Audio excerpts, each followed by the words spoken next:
projet de contournement de Pérignat à Cournon. Jacques Grand. Merci, Monsieur le Président.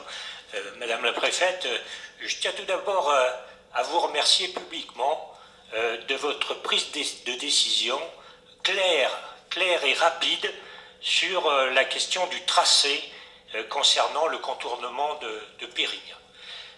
Maintenant, je pense que toutes les parties concernées doivent travailler à la réalisation de ce projet et nous comptons sur votre soutien efficace afin que ce serpent de mer, puisque ça fait des dizaines d'années qu'on en parle, devienne un dossier qui avance rapidement dans l'intérêt des intéressés et dans l'intérêt des territoires.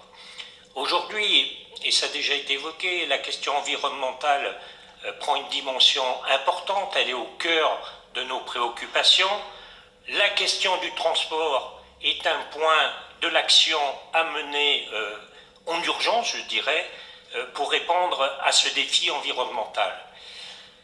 Je crois que pour mettre en œuvre, pour développer, pour offrir des transports collectifs répondant aux besoins des populations, nous avons la nécessité, nous avons le besoin de mettre en œuvre ce contournement, parce que comme l'a dit notre collègue Barrot, le matin pour venir à Clermont-Ferrand, c'est vrai pour Issoire, mais c'est aussi vrai pour Billon, et je pense que c'est vrai pour Thiers et pour Riom.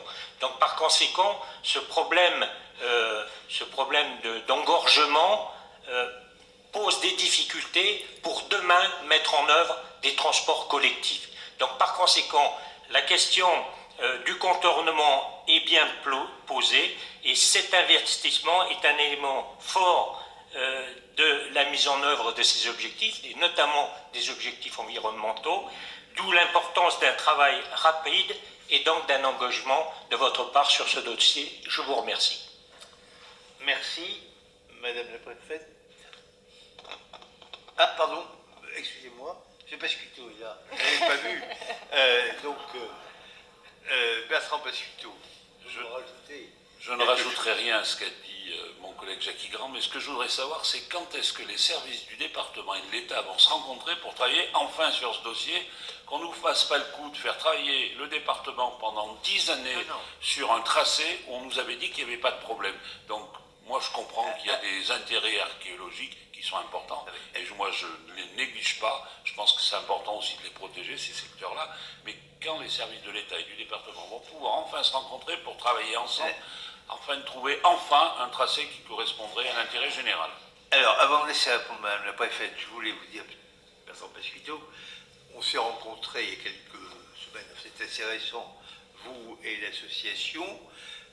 J'ai aussitôt, nous nous sommes rapprochés, Madame la Préfète et moi-même, pour dire maintenant il faut que nous ayons un travail pour savoir quel est le fuseau possible dans les fuseaux qui sont proposés. Donc nous sommes en train de travailler. Ce qu'il faut, c'est que nous réunissions les éléments chacun de notre côté, mais c'est incessamment ce que je vous laisse la parole. Je ne veux pas créer de faux suspects. Nous avons prévu, en tout cas, Monsieur le Président, de nous réunir avant l'été autour de ce projet, et avec la volonté, effectivement, de trouver une solution qui prenne en compte l'ensemble des contraintes. Je ne reviendrai pas sur ce qui a fait l'objet de nos échanges au cours de la réunion que Monsieur le conseiller départemental a évoqué.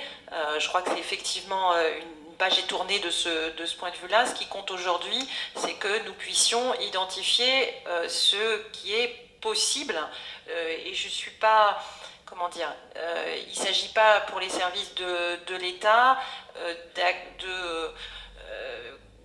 d'accumuler ou de renvoyer à une série de travaux qui justifieraient à chaque fois une impossibilité de faire. Nous considérons qu'il y a une possibilité de réaliser ce contournement en prenant en compte beaucoup effectivement contraintes, ces contraintes archéologiques que vous avez évoquées, contraintes environnementales aussi. On sait qu'on est sur des périmètres de captage.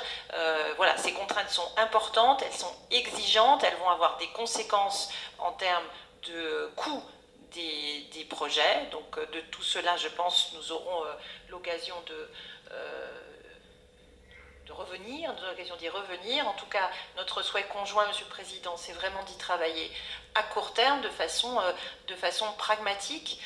J'ajoute, et vous l'avez dit tout à l'heure, Monsieur le Conseiller départemental, qu'il faut que cette question, elle ne se limite pas à la question du contournement de Pérignat ou de Cournon, c'est-à-dire qu'elle engage aussi une réflexion sur les déplacements, enfin d'une part sur les déplacements globaux au sud de la métropole, d'une part, et d'autre part aussi une réflexion sur la planification en matière d'urbanisation, hein, puisque cette situation, elle est aussi liée à des choix qui ont été faits en matière d'urbanisation. Voilà. Bien, merci Madame la Préfète. Alors, Jean Poncenaille. Oui, merci Madame